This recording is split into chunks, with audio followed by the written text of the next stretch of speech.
السلام علیکم ورحمۃ اللہ وبرکاتہ۔ حضور اکرم صلی اللہ علیہ وسلم کا ارشاد ہے، جب ایک مرتبہ نبی کریم صلی اللہ علیہ وسلم ممبر پر چڑھ رہے تھے تو پہلی سیڑھی پر قدم رکھا تو آمین کہا، دوسری سیڑھی پر قدم رکھا تو آمین کہا، اور تیسری سیڑھی پر جب قدم رکھا تو آمین کہا۔ صحابہ اکرام رضوان اللہ تعالی علیہم اجمعین نے پوچھا، اے اللہ کے رسول صلی اللہ علیہ وسلم، اس سے پہلے ہم نے آپ کو آمین کہتے ہوئے نہیں سنا، بتائیے پیارے آقا صلی اللہ علیہ وسلم کیا بات تھی؟ تو ہمارے پیارے آقا صلی اللہ علیہ وسلم نے فرمایا، جب میں نے پہلی سیڑھی پر قدم رکھا تو جبرائیل نے کہا، برباد ہو جائے، ہلاک ہو جائے وہ شخص جس کے بوڑھے ماں باپ زندہ ہوں اور وہ ان کی خدمت کر کے ان کی رضامندی کو حاصل نہ کر لے۔ میں نے اس پر آمین کہا۔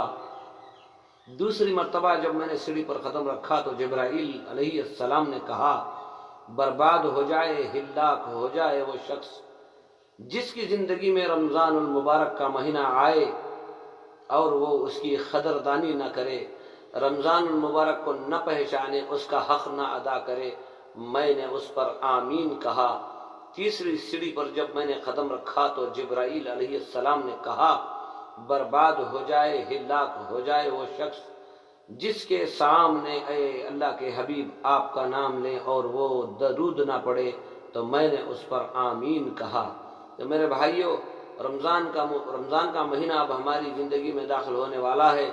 اگر اللہ ہمارے نصیب میں لکھا ہے تو ہم انشاءاللہ رمضان المبارک کے مہینے میں داخل ہو جائیں گے۔ میرے بھائیوں، زندگی کی کوئی گارنٹی نہیں ہے۔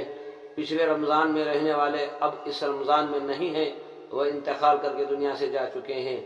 زندگی کا کوئی اعتبار نہیں، جو گھڑیاں ہمیں نصیب ہو گئی، جو وقت ہمیں مل گیا، اس وقت میں ہمیں پورا فائدہ اٹھانا چاہیے۔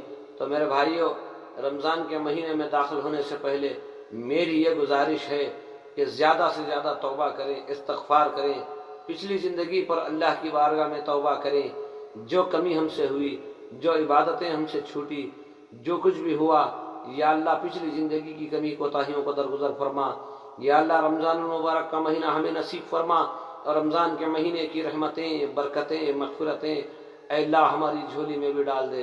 تو میرے بھائیوں دیکھو، مرنے کے بعد اگر ہمیں اللہ کا رحم ہو، کرم ہو، حضور اکرم صلی اللہ علیہ وسلم کی شفاعت بھی ہمیں نصیب ہو، تو میرے بھائیوں اس رمضان کے مہینے میں تیاری کرو۔